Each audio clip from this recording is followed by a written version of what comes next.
중간 걸 빼고 지금 말씀을 보고 있는데요.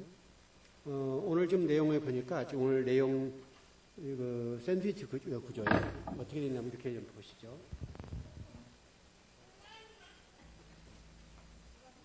이렇게 좀 있다고 보시면 되죠. 이렇게 했는데 좀 여기는 좀 이렇게 나무들이 이렇게 있습니다. 이렇게 지금 이렇게 나무들이 있고요.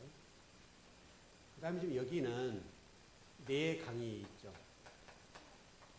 이렇게 네 강을 중심으로 양쪽에 이렇게 있는데 이제 이것을 가르쳐 샌드위치 구조다 이렇게 보는 거죠. 이렇게 좀 되어 있습니다. 이렇게 보시면 되겠죠. 이런 구조입니다. 지금 요걸 빼고 하는 거예요. 이걸 빼고 공부를 하는 겁니다. 그래서 양쪽에 이걸 공부를 하는 겁니다.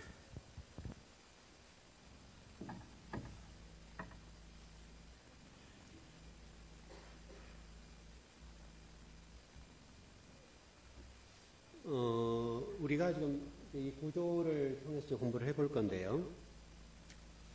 일단은 우리가 지금 계속 2장 7절을 공부했던 내용의 핵심을 놓치면 안 될 것은 하나님이 그 아담을 만드셨는데 그 아담이 불완전한 상태에 있다. 우리가 그렇잖아요. 신앙생활을 하는데 불완전한 상태인데 바로 그 출발점에 서 있다는 거죠. 거기서 얼마나 갈 것이냐의 이 문제는 또 다른 문제인데요. 어떻든 아담이란 사람은 완성된 사람이 아닌데 그 완성된 사람이 아닌 그 사람이라 할지라도 굉장히 중요하다. 왜냐하면 여러분 우리가 말씀을 좀 이해를 해보면요. 예를 들어서 우리가 신앙생활을 해도 교회 출석 열심히 하지만 모든 성도들이 말씀 먹는 건 아니잖아요. 먹지 못합니다. 우리가 지금 에레미야 지금 우리가 새벽 예배 때 43장을 했는데요. 그 내용에 보면 이런 내용이죠. 에레미야가 이스라엘 백성, 특히 유다죠. 유다에게 심판을 선포했습니다. 그 심판 가운데 하나님 구원의 메시지를 전해주셨는데 그 구원의 메시지가 뭐였는가 하면 너희들이 바벨론 포로로 가면 살려줄게. 이런 내용입니다. 그러니까 여러분 생각해보면 이게 안 맞잖아요. 그냥 하나님 구원해 주실 것이면 이스라엘 땅, 이 유다 땅에 있는 게 구원이라고 생각할 텐데 바벨론을 가야 살아. 이렇게 얘기하니까 말 안 듣는 거죠. 그래서 에레미야가 유다 백성들에게 목 놓아서 외쳤습니다. 너희들 그렇지 않으면 죽어. 계속 외쳤죠. 이사야서, 에스겔, 다니엘, 또 소선지자 마찬가지죠. 근데 당시 사람들이 말을 안 듣는 겁니다. 왜냐하면은 그들이 믿는 하나님과 지금 에레미야서 전한 하나님이 다르다고 생각한 거죠. 그때 내용들을 보면 우리 에레미야 43장에서 요한이라는 사람이 등장해요. 재밌는 사람이에요.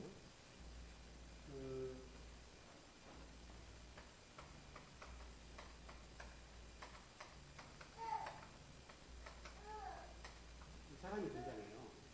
성경에 우리가 서령님에 또 제가 지금 나와서 하고 있다고 하죠. 요한은 새벽 예배 때 말씀 나눴는데 이 요한이라는 사람이 이 깃발을 들었습니다. 깃발을 들고 해쳐 모여 한 거죠. 그래서 당시 군 지도자들과 백성들이 요한을 따랐습니다. 그렇게 본다면 요한이라는 사람의 영향력이 상당히 컸다는 것을 알 수 있죠. 당시 유다 백성들 사이에서 선망의 대상이 될 것이고 또 많은 사람들에게 공망도 있고 영향력 있는 사람이었다는 거예요. 또 그래서 지금 에레미야와 지금 대립을 하는 거죠. 에레미야와 대립을 하는데 이렇게 되겠죠. 당시의 상황을 보면 유다 백성들 가운데 대부분이 큰 무리라고 되어 있으니까요. 큰 무리가 따랐다고 되어 있습니다. 44장에 넘어가서 보면 그렇게 되는데요. 큰 무리에 따랐다는 걸 보면 당시 이 사람이 얼마나 대단한 사람인가를 알 수 있죠. 그래서 하나님께서요. 에레미야 선지자에게 지금 애굽으로 가라고 합니다. 이 사람들이 어디로 갔는가 하면 애굽으로 도망갔어요.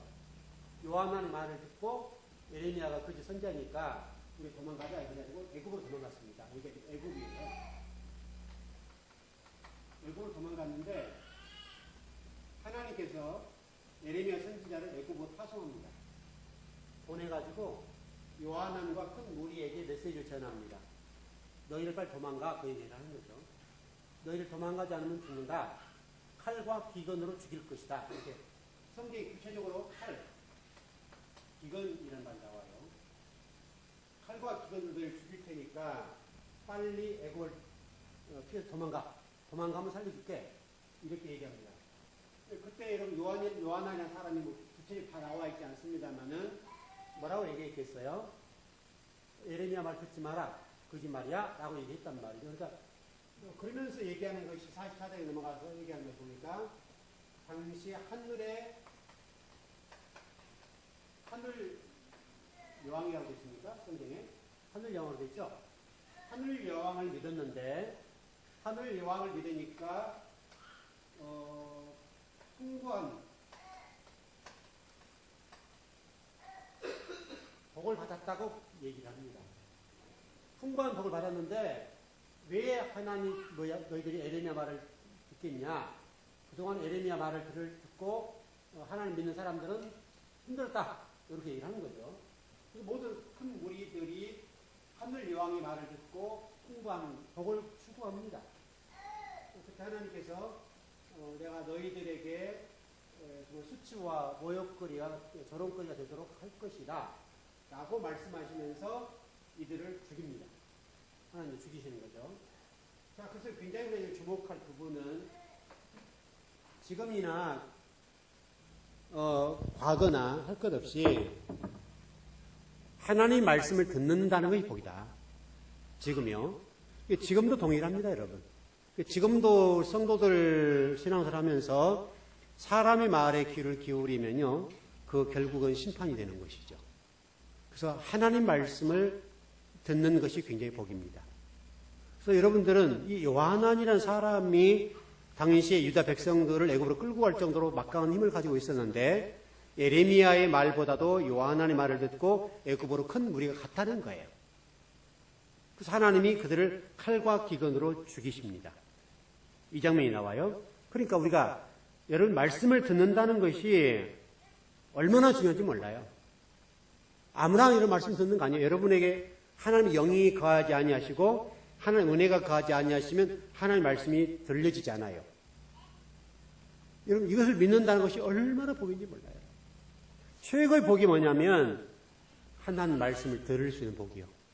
또 그것도 깨닫게 되는 복은 말할 거 없고요. 여러분 정말 오늘 수요 예배 나오셨는데요. 정말 저와 여러분들이 정말 이 하나님의 말씀을 들을 수 있는 복이 넘쳤으면 좋겠어요. 여러분 최고 복입니다, 여러분. 최고 복이고요. 지금 이 시대도 동일하죠, 여러분. 지금 이 시대에도 하나님 말씀보다는 사람의 말에 귀를 기울이는 경우가 훨씬 많습니다. 이런 경우도 너무너무 많아요. 저도 목회자로 살아가면서 이런 것들을 참 많이 경험해요. 그렇게 메시지를 전하는데 성도들이 순간적으로 사람 말이 현혹돼요. 넘어져요. 그래가지고 어쩔 바를 모르는 거예요. 나중에 수습이 안 돼요.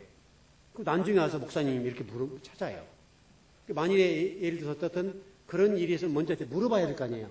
물어보고 상의를 해서 상담을 해서 문제를 풀면 간다는데 골마 터진 다음에 얘기를 하는 거예요. 그럼 답이 안 나오는 거죠. 그동안에 그 일들이 굉장히 복잡하게 된 건데요.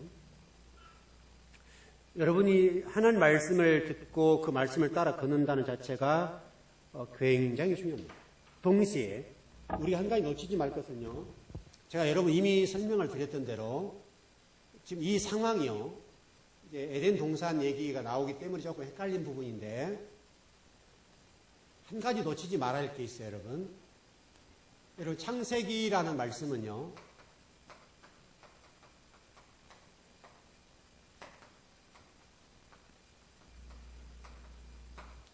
이 출애굽과 연관시켜서 보지 않으면 안 돼요. 지금 이스라엘 백성들이 지금 창세기 말씀을 듣는 장면이 여러분 아시는 대로 시내산이라고 그랬죠. 그러면 여러분 이 시대적으로 보면 이게요. 주전 1443년이란 말이에요. 이 기간이. 이게 출애굽한 해가 이런 1443년이거든요. 그러니까 하나님이 천지를 창조하실 때로부터서 이미 1443년이 지난 후예요. 이렇게 지금 시간이 흘렀어요. 이렇게 흘렀기 때문에 이 부분을 여러분 인지하고 성경을 듣는다는 것이 대단히 중요한 문제예요. 그러니까 여러분 지금 아담의 이렇게 되면 좀 교리적인 문제 복잡한데요. 자, 교리적으로 끌고 갈게요. 복잡하니까. 교리적으로요. 왜 복잡하냐면 지금 우리가 그동안에 알고 있는 교리적인 아담이란 언제가 등장하죠? 맞죠? 그럼 여러분 1443년이라는 전제가 돼버리면 지금 이 문제가 어떻게 되는 거예요? 이렇게 되는 거죠. 이해되십니까, 여러분? 상당히 복잡해요, 이게요. 왜냐하면 지금 창세기에 나와 있는 선악지식나무를 따르는 시점이 1443년이라고요. 이렇게 봐버리면. 그러니까 이게 복잡하죠. 그러니까 저와 여러분들이 성경을 볼 때 창세기의 내용을 출애굽이라고 하는 이 과정과 연관시키지 않으면 해석이 안 돼요.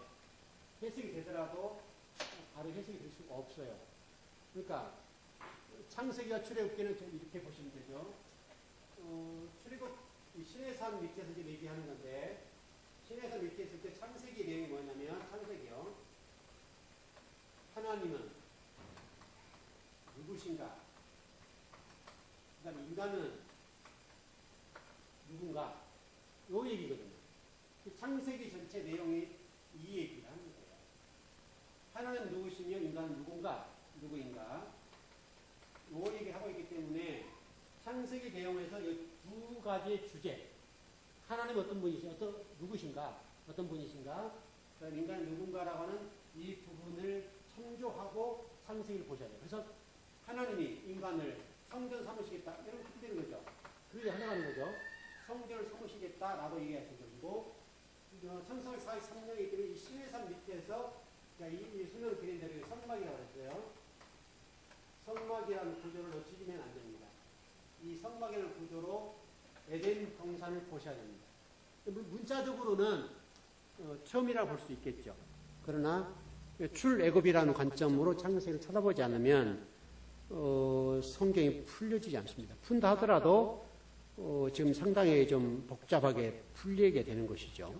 여러분 이 밑에 있을 때 십계명 받은 거 사실 아시죠? 그리고 시내산에 있을 때 십계명과 토라를 받았잖아요. 그렇게 이해하시는 것이 굉장히 중요합니다. 그래서 우리는 창세기 자꾸 헷갈리는 이유가 자꾸 처음 태초라는 그 시간 여기에 초점을 두니까 상당히 복잡한데 실질적으로 성경의 율법과 토라가 선포된 시점이 어디냐라고 본다면 그 전에는 여러분 그러면 이렇게 보는 거죠. 이 창세기 이전 얘기가 나온단 말이에요. 출애굽이라는 주제를 본다면요. 이 이전 상태 있겠죠. 그렇죠, 여러분. 여기에서 여러분 한 말씀 선포되지 않았잖아요. 이 전의 상태가 보면 이 상태에서 어떤 분들이 그렇게 하시더라고요. 좀 그건 신학적인 문제가 되는데 양심이라는 법 이렇게 얘기하더라고요. 이게 맞는지는 모르겠어요.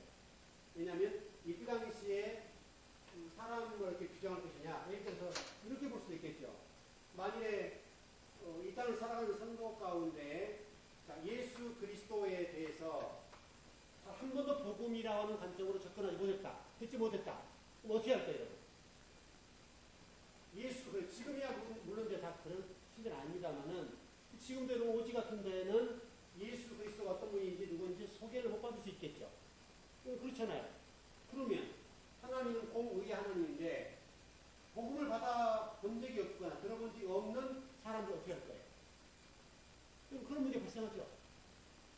그런 문제 발생. 그러면 이 사람은 구원의 대상인가 아니면 이게 하나님이 심판을 해야 되는가? 예를 들어서 우리나라에 복음이 들어온 지가 지금 140년 됐죠. 140년 됐다고. 140년 됐는데 물론 우리가 이제 신학적으로 우리 기독교가 들어온 걸 좀 따지면 좀 다르긴 다릅니다. 우리가 쉽게 얘기해서요. 그러면 여러분의 할머니, 할아버지 때가 계시잖아요. 할머니, 할아버지들이 계시는데 그분들은 단 한 번도 복음에 대해서 예수 그리스도에 대해서 못 들었어요. 그럼 이러면 어떻게 할 거예요? 그럼 그분들은 무조건 예수 그리스도 모르고 안 믿었기 때문에 지옥 간다. 이렇게 지금 규정을 지어버리면 상당히 지금 어려운 문제가 발생하게 되죠. 그렇죠, 여러분? 이게 상당히 쉽지 않은 얘기예요.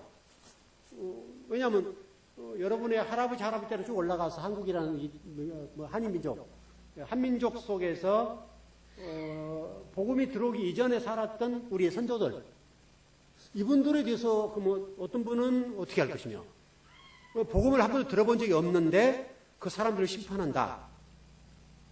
그러면 여러분 지금 어떻게 되는 문제 같아요? 약간 좀 이게 쉽지 않죠, 여러분? 이게 답하기 어려운 얘기예요. 그런 측면에서 여러분 창세기 이전에 출애굽선 시내산 밑에 이전에 사람들은 양심의 법이라고 하는 거예요. 이 양심의 법이라고 하는 것들이 지배를 받을 텐데 그 양심의 법에 따라서 하나님이 구원들, 물론 하나님 그 전에 어떻게 하셨는지 모르죠. 모르겠지만은 그러나 그 양심의 법이라고 하는 것들이 어떻게 할 것이며 그 기준이 뭘 것이며 이것도 상당히 복잡해지는 문제이죠. 왜냐하면 지금은 출애굽이라는 상태가 있기 때문에 물론 그 전부터서 지금 이스라엘 백성들이 지금 애굽에 살았다는 걸 전제가 본다면 430년 전 얘기잖아요. 그런 경우 지금 앞으로 간단 말이에요.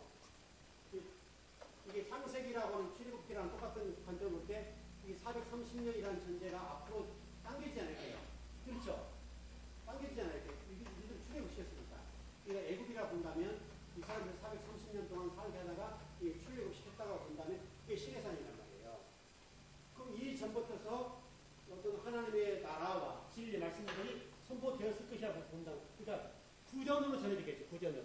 물론 이제 율법이라는 관점은 시내산에서 선포가 되겠지만 어떤 뭔가는 모르겠지만은 우리 알 수 없는 하나님의 어떤 뭔가 메시지가 이들에 전달되지 않았겠냐 이거죠.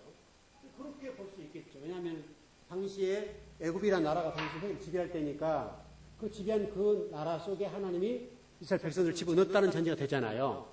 그럼 그 전부터서 지금 이게 그 족장사에 보면 아브라함이 지금 여러분 그 전 사람이잖아요. 그 전 사람이기 때문에 그 4대 만에 지금 출애굽 얘기가 나온 거잖아요. 그래서 출애굽이 나오고 그 쭉쭉쭉 흘러 들어간단 말이에요. 그렇게 되면 좀 상당히 좀 복잡해진 문제가 발생하죠. 그러면 그때 당시에 율법이 없었고 신의 산의 말씀을 받지 못한 그들에게는 하나님 어떤 방법으로 구원해 주시고 어떤 방법으로 심판하셨었겠는가? 이게 상당히 쉽지 않아요, 여러분. 이 내용들이 좀 어려워지죠, 이렇게 되니까. 그럼 이게 하나님 어떤 사람 구원하고 어떤 사람 구원을 안 해주시고 그랬겠는가? 이런 얘기가 되는 것이죠. 그러나 어떤 분명한 것은 양심의 법과 성령의 법이라고 하는 고린도전서 8장입니까? 고린도전서 8장에 보게 되면 8장 맞죠? 그게 보면 양심의 법과 성령의 법이라고 하는 게 나와 있잖아요. 나와 있기 때문에 아마도 어느 목사님이 말씀하신 것대로 로마서 8장에 근거로 했을 때에 이 성령의 법 이전의 상태, 그게 양심의 법이라고 하는 어떤 그런 법들이 어떤 주어져서 그것을 구원하고 심판하는 또 지옥 보내는 어떤 그런 어떻든 뭔가 있지 않았겠냐. 모두를 구원하지는 않았겠죠. 그런 상태가 될 거예요. 하여튼 분명한 사실 430년 전에 하나님이 애굽이라는 나라를 분명히 보셨고 그 속에서 이방신을 섬긴 것들을 보셨단 말이에요. 그러면 그때 그들을 어떻게 이방신으로 규정할 것이며 어떤 사람은 하나 백성으로 규정할 것이며 이게 상당히 이제 우리가 좀 쉽지 않는 얘기죠. 왜냐하면 그 당시에 예수 그리스도가 이렇게 선포되진 않았으니까. 왜냐하면 유일하게 시내산 밑에서 토라가 선포됐잖아요, 여러분. 그렇게 보면 좀 복잡한 내용이 이건 분명한데 그래서 어느 분 얘기처럼 양심의 법이라고 하는 것들이 그때 당시 지배를 하지 않았겠는가 그렇게 보죠. 왜냐하면 여러분 지금 우리가 성경 역사를 보면요,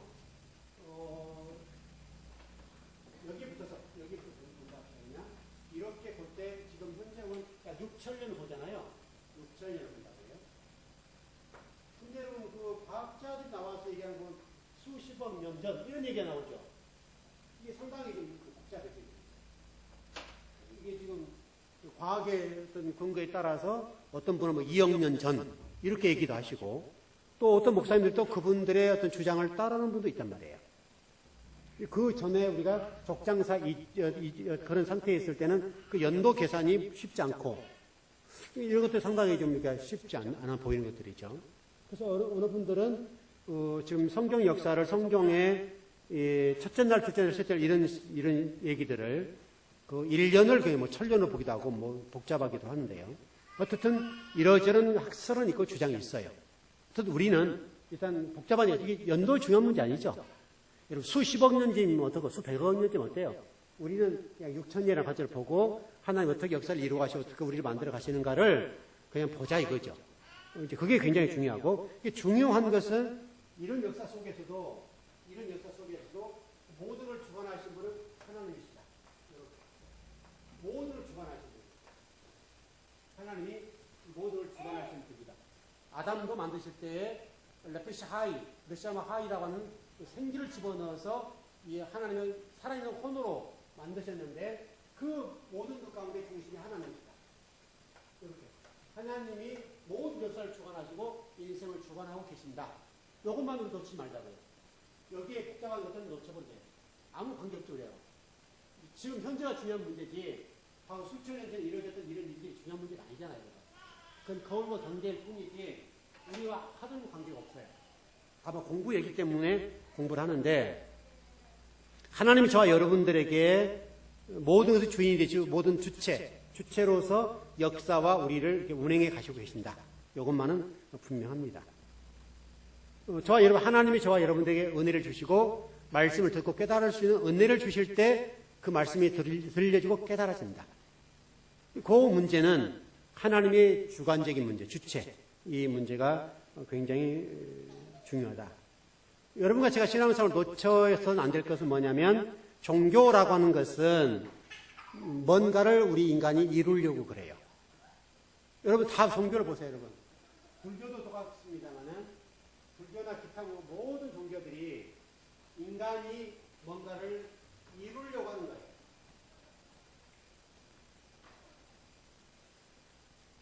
종교라고 하는 게 굉장히 중요한데요.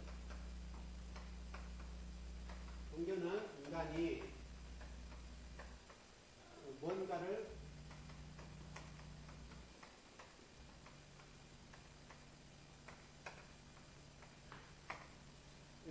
뭔가를 이루려고 해요.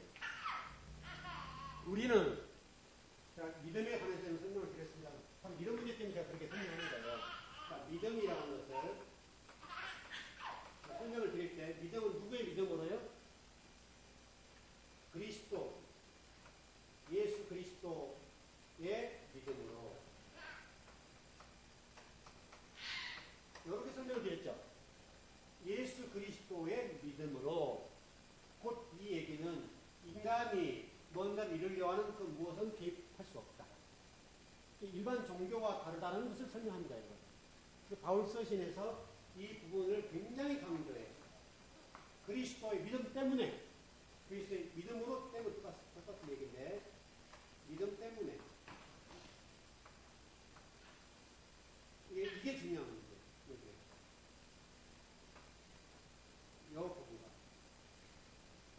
여러분과 저의 수고가 있죠. 왜냐하면 지금 오늘 이 시간에도 바쁘지만은 수요일에 나오셨단 말이에요. 그건 우리의 수고가 따르죠. 수고는 따르지만은 그렇다더라도 여러분들이 여러분의 노력으로 뭔가를 이루려고 하는 것은 종교예요. 기독교는요, 우리가 뭔가를 이루려고 하는 것이 아니라 그리스도의 믿음으로 그리스도 믿음 때문에 이분에 의해서 우리가 하나님의 복과 은혜를 누리고 살아간다. 이렇게 정리하죠. 그래서 종교와 믿음이라고 하는 것은 완전히 달라요. 세상 종교는 본인이 수양을 하죠. 여러분 수양을 하는 수양. 그래서 그 사람들은 뭐 복잡하죠. 근데 여러분 우리는 그런 종교는 아니죠. 우리는 위에서 내려오는 거죠. 이렇게. 수직적인 문제예요. 수직적인 문제라고 하는 사실을 놓치면 안 돼요. 여러분 아시는 대로 그 호흡이라고 하는 것들이 우리의 죽을 날 모르죠. 여러분 우리가 어떻게 될지 모르잖아요. 우리의 모든 어떤 생명을 주관하시는 분이 하나님이시기 때문에 그분의 주권에 의해서 저와 여러분이 살고 죽고 하는 거예요. 그러니까 이게 굉장히 중요해요. 그러니까 우리가 인간이 하나님이 우리의 생명을 주관하고 있다는 사실을 놓치기 때문에 우리가 뭔가를 이루려고 하고 우리가 뭔가를 하려고 하는 경우들이 너무너무 많아요. 여러분, 그런 것들은 그렇게 중요한 것 같지 않아요. 그래서 오늘 8절을 좀 집중적으로 보시자고요. 시간이 어떻게 될지 모르겠는데. 자, 8절 한번 보십시다. 요 하나님이 동방 에덴에 동산을 창설하시고 그 지신 사람을 거기에 두십니다. 이제 자꾸 이게 좀 혼돈되고 복잡한 것이 지금도 똑같습니다. 이게 제가 전번에 설교에도 한번 말씀을 드린 적이 있는데요. 사람은요, 자, 에덴이라는 걸 봅시다. 자, 에덴과 제가 전번에 가든이라는 관점을 좀 설명한 적이 있죠. 한 적이 있는데, 이 에덴이 터키 또는 뭐 기타 뭐 다른데 어떤 얘기를 하는데, 우리는 자꾸 접근 방법이 장소적인 개념으로 접근을 해요. 지금도 여러분 고고학자들이나 에덴이라는 장소가 어딘지를 지금 찾기 위해서 노력하는 분들이 굉장히 많아요. 물론 그분들 수고가 귀하죠. 귀한데 성경은 에덴이라는 장소의 이 부분이요. 이 부분에 주목하지 않아요. 중요한 것은 에덴이라고 하는 데는 이미 설명드린 대로 여러분 성막이라는 관점을 접근해 본 적 있죠?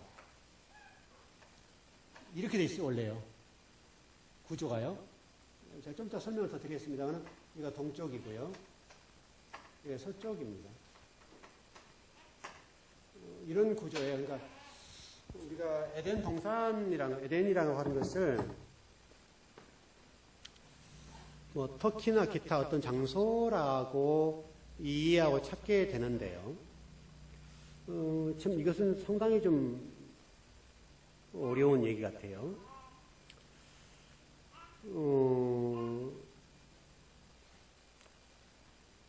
이 내용을 좀 보면요. 이렇게 좀 보면 될 것 같아요. 그 8절 지금 우리가 단어 가운데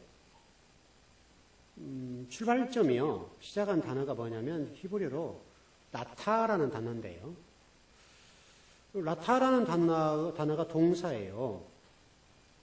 근데 뜻이 뭐냐면 고정시키다, 심다. 하나님이 에덴 동산을 심었대요. 그러니까 특별히 동산이라고 하는 것이 중요한데 우리는 동산이라고 하는 것을 동산이에요. 에덴 동산. 우리는 어떤 유토피아적인 관점이잖아요. 이 동산이. 유토피아적인 관점인데 상당히 이것 때문에 혼돈이 많아요. 근데 이 동산이라는 히브리어가 간이란 말이에요. 간. 히브리어예요. 이게 지금 간이란 말이 이렇게 표현하면 될 것 같아요. 이렇게 보고요, 그냥. 이렇게 봐도 관계없고, 네모지 봐도 관계없어요. 뭔가 빼고도 관계없어요.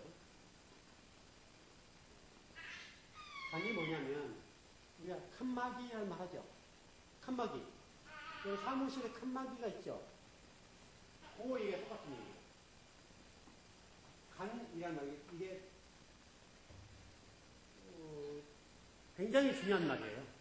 이게 동산이란 말인데 이 안에 지금 아담이 있어요. 아담.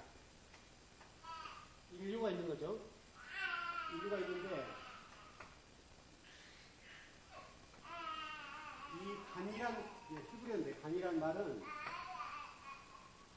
마치 그 목자와 양들과의 관계와 같은 거예요. 여러분 우리 안에 양들을 모으는 거죠. 여기가 이게 전체가 우리라 본다면 우리에 보면 이게 울타리가 있죠. 울타리가 있잖아요, 여러분. 이게 간이란 말이에요. 그러니까 이게 지금 무슨 얘기냐면 하나님께서는 에덴 동산이라는 개념들을 이 울타리로 보호하고 계신다. 동산이라는 관점이 어느 장소에 어느 이란이나 터키나 이스라엘 근처에 있다, 이게 중요한 문제가 아니라 하나님은 이 히브리어 간이라는 단어인데요. 이 간이라는 단어를 통해서 하나님 이렇게 울타리를 치셨다는 거예요. 울타리를 치고 어떤 것을 보호해 주시는 장면이에요. 그게 에덴 동산에서 아주 중요한 문제예요. 에덴 동산이라는 부분이 네모라고 하는 뜻도 있고 정원이라는 뜻도 있고 그러는데요. 그 정원을 하나님 이렇게 지금 뜰이라는 관점에서 보호하는 장면이에요. 근데 이 스토론 코드를 들어가서 보니까요. 이게 지금 스토론 코드 1598번인데 울타리를 쳐서 정원이 만들어지거나 뜰이 만들어진 상태를 얘기한다. 그러니까 이 동산이라는 개념은 울타리를 딱 쳐가지고 보호하는 장면이에요. 다시 설명하면 여러분 이렇게 이해하면 간단하죠. 자, 여러분 그 신앙생활과 똑같은 얘기인데요. 자, 여러분 교회라고 얘기합시다. 자, 예배라는 관점으로 접근해 볼게요. 예배를 공예배라 합시다. 그냥 공예배. 공예배, 수요예배, 수요, 금요, 주일, 새벽 예배랑 똑같은데. 자, 썬데이 크리스찬.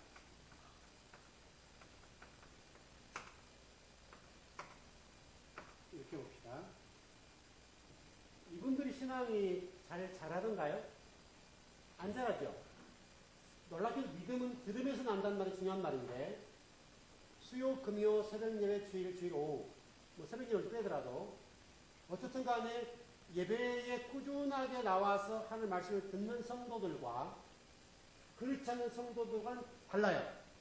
바로 이게 뭐냐면 간이에요. 울타리예요. 우리가 울타리 안에 들어오는 거잖아요. 예배는. 들어와서 예배를 드리는데 이 들음이라고 믿음은 들으면서 난다고 했기 때문에 나도 모르는데 우리가 그런 얘기 많이 써요. 콩나물 얘기 많이 하죠. 시루에 콩나물과 똑같은 얘기 많이 하는데 옛날 목사님들 그 얘기 예화 많이 들었잖아요.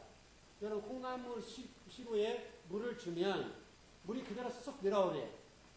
놀랍게도 콩나물이 자라요, 안 자라요? 자라요. 물은 다 쏟아졌어요. 그런데 콩나물 시루에서 콩은 자라요. 그래서 콩나물이 돼요. 똑같은 얘기처럼 믿음은 들으면서 난다는 얘기가 무슨 얘기냐면 들어서 잊어버려요. 그런데 우리의 속사람은 들음으로 인해서 나도 모르는 사이 믿음이 생겨 있어요. 바로 그 얘기가 교회로 본다면 이 밖에 있는 것과 안에 있는 차이예요. 이게 간이었나 이건데 이 울타리, 이 교회라고 하는 울타리 속으로 들어와 있느냐 못 들어와 있냐, 이의 차이에 따라서 우리 신앙의 질이 달라져요. 그러니까 지금 무슨 얘기를 하려고 하냐면 간이라는 울타리라는 얘기인데, 지금 성경에서 얘기하는 것은 많은 사람들이 어떤 장소에 있는가라고 에덴을 찾아다니잖아요. 성경이 그걸 얘기하려고 하는 것이 아니라 지금 에덴 동산이라는 이 말은 성막 구조, 다시 말하면 하나님이 지금 말씀하시려고 하는 것은 그런 어떤 장소 문제가 아니라 성막, 교회, 이 얘기를 하고 싶으신 거예요. 근데 우리는 지금도 하나님이 울타리에서 보호해 주시는, 여러분 예배당에 들어와야 말씀을 드릴 거 아니에요, 여러분. 예배당에 들어야 말씀을 드릴 건데 바로 외부 세력부터 보호를 하는 것인데 우리는 바로 이제 그런 부분에 좀 소홀한 경향이 있단 말이죠. 여러분 지금 오늘 수요일 같은 경우도 마찬가지죠. 주일 성도들과 출석률이 다르죠. 원래는 물론 이제 미국 같은 경우는 주일 한 번 예배를 드리는 경우가 많이 있습니다만은 여러분 아시는 대로 인생을 세상 속에 살다 보면 한 번 가지고 예배가 잘 돼야 안 돼요. 잘 안 돼요. 예를 들어서요.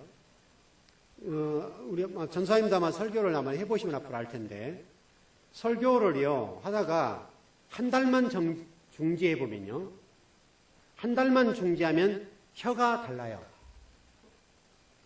여러분 설교를 저도 지금 20몇 년 했잖아요. 수요, 금요, 새벽 예배 다 해서 20몇 년을 했단 말이에요.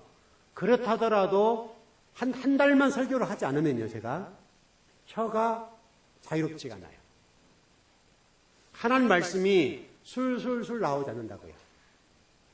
그러니까 제가 아무리 준비를 해도 한 달 정도 쉬었다가 설교를 하면요, 달라요. 무슨 얘기냐면 간 얘기예요. 간. 우리 신앙이라고 하는 것이 울타리 안에 들어와서 하나님의 말씀을 듣는다, 보호를 받는다는 이 사실이 얼마나 중요한지 몰라요. 여러분, 우리 그 권사님이랑 지금 의정부에서 오셨잖아요. 그러니까 수요일 날 바쁘다, 또 뭐 멀다, 그건 우리 핑계 문제예요. 우리 신앙이라고 하는 것들은 어떤 환경이 있든지 간에 하나님 앞에 예배드리는 이 문제에 내 생명을 걸고 거기에 은혜와 복이 있다라고 생각하면 오는 거죠. 그러니까 여러분, 예배에 와서 손해보는 경우는 없잖아요. 손해보는 경우는 없어요. 왜? 제가 여러분 누차 설명드린 대로 제가 이런 얘기를 많이 했어요. 예배만 열심히 드려라. 예배만 열심히 드리면 나도 모르게 복을 받더라. 왜냐하면 내가 우리 성도를 봐서 안다. 그 얘기를 많이 하죠. 그러니까 예배를 열심히 드렸는데 나도 모르는데 뭔가 돼 있어요. 억지로 하려고 하는 것이 아니라 돼 있어 버려요. 여러분, 그것은 아주 놀라운 일이에요. 예배를 드린다는 것이요, 단순하게 예배를 드리면 끝나는 것이 아니라 하나님은 반드시 저와 여러분에게 놀라운 일들을 행하신다. 여러분 경험해 보시죠. 체험해 보시고. 바로 그런 문제 같아요. 그러니까 우리 믿음도 잘할 뿐만 아니라 하나님께서 저와 여러분들에게 우리 인생의 모든 복들을 허락해 주신단 말이에요. 왜냐하면 우리 인간은 그 복이라고 하는 것들이 우리 신앙과 연관시켜서 보여지도록 해주시는 거예요. 물론 어려운 부분도 있겠지만은, 때로는 물질적인 고통을 겪는 경우도 있습니다만은, 그러나 대개의 경우는 어느 정도 잔이 채워지면 나도 모르는데 어느 순간 딱 돼버려요. 여기 예배예요, 예배. 그래서 예배를 열심히 드리는 성도 가운데 복을 받지 못한 성도가 없더라. 다 받더라. 성경 역사가 그렇고, 여러분 성경 기록된 성경을 보세요. 아브라함, 이삭, 야곱 보세요. 요셉을 보세요.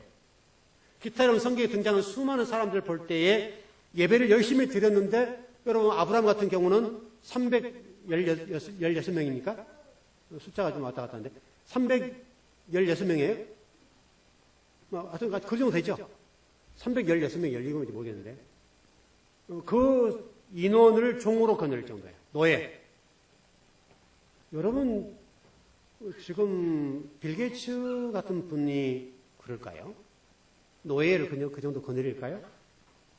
물론 회사가 이제 크니까 뭐 직원을 노예로 본다면 어떨지 모르겠습니다만은, 그런 분명히 노예 상태는 아니잖아요.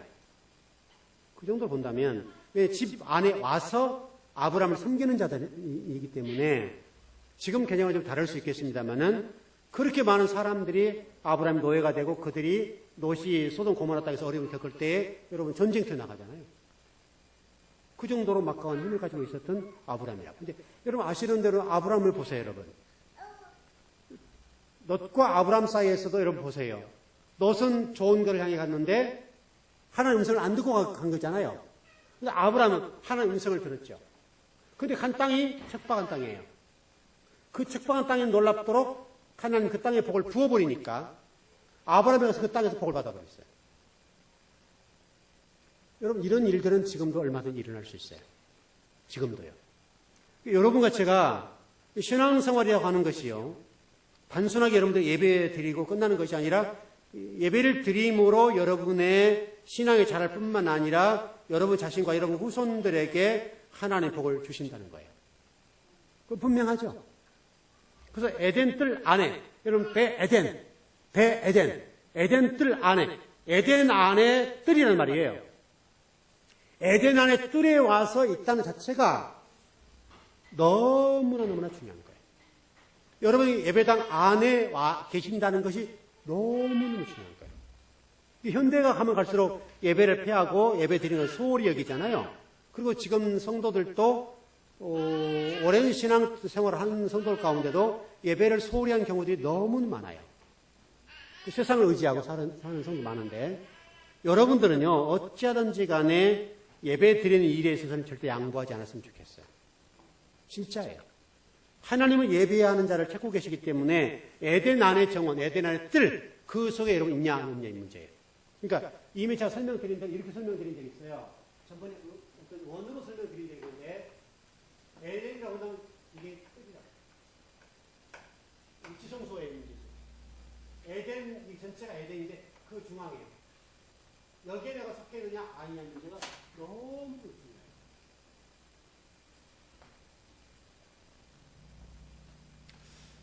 에덴이라는 뜻을 보면요, 재밌는 단어인데, 기쁨, 여러분, 에덴은 기쁨이죠. 즐거움이죠. 근데 또 하나 뜻이 뭐냐면, 긍정적인 측면은 기쁨과 즐거움이라는 뜻인데요. 에덴이라는 장소가 주색에 빠져들다, 빠져 살다, 이런 뜻도 있어요. 굉장히 생각을 많이 해봐요. 이중적인 의미를 가지고 있다고요. 그러니까 좋은 의미가 있고 나쁜 의미가 있는데 에덴이라는 뜻과는 기쁨과 즐거움이라는 뜻도 있고 또 하나는 주색에 빠져 살다. 세상적으로 산다 이 말이잖아요. 교회에 와 있지만은 세상적인 방법으로 똑같이 사는 성도 있다. 이게 성도예요. 이게 여러분 스트로크 코드로 들어가서 보면 정확히 나와요. 그러니까 여러분 에덴이라는 장소는 무조건 좋은 장소다. 그게 그렇지 않아요. 여러분 교회에 온다고 해서 모든 사람이 다 복받는 건 아니잖아요. 어떤 마음으로 왔느냐의 문제가 중요한 문제잖아요. 어떤 신앙과를 추구하는 문제가 너무너무 중요한 거예요. 좀 정리를 해보십시다. 여러 가지 공부를 오늘 했는데 그냥 잊어버릴 때 잊어버리시는데 한 가지 놓치지 말 것은 에덴이라는 단어를 제가 설명을 드렸는데 에덴이라는 단어는 에덴으로 끝나는 것이 아니라 원문은 에덴 안의 뜰이에요. 에덴 안의 뜰, 동그라미를 본다면 중앙이에요. 여러분 여기에 거해야 된다는 거죠. 이 겉은요, 여러분 제가 아담을 설명드렸던 대로 동그라미 3개라고 하면 중간에 지금 아담이 있는데 아담이 그 중간에서 안으로 들어갔을 때 쫓겨난 거예요. 그래서 성전 뜰에 머물죠. 이방인이 머무는 장소거든요. 그러니까 우리가 지금 이방인이 머무는 장소에 있는가 아니면 성소에 머물리는가 그냥 중간 상태에 있는가.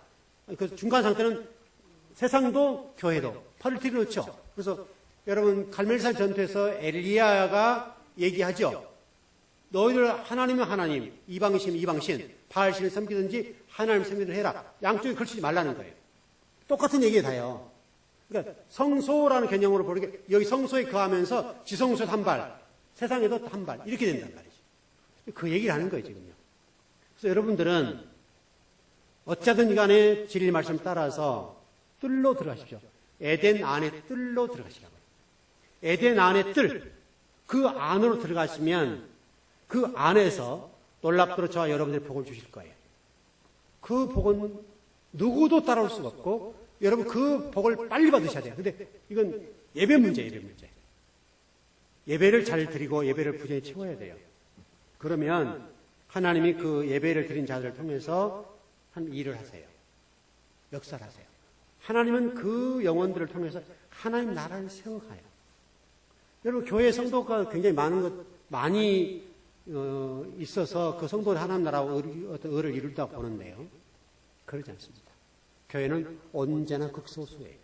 극소수의 성도를 통해서 하나님 나라를 일하세요. 여러분 그 주인공이 되시라고요. 여러분 그게 너무너무 중요한 거예요. 정말 오늘 예배에 나와서 예배하는 우리 즐거운교회 성도들 여러분들이 좀 그런 복을 꼭 받았으면 좋겠어요. 다음 시간에 더 구체적으로 공부를 하겠는데요. 그러면 이게 동쪽과 서쪽이라는 부분을 좀 다음 시간에 공부할 텐데 금요일 날 굉장히 중요한 거예요. 굉장히 중요한 것들입니다. 그 복들을 누렸으면 좋겠습니다. 기도하겠습니다. 하나님, 우리는 단순하게 에덴이라는 것을 이해하는데 에덴 안에 뜰이 있다고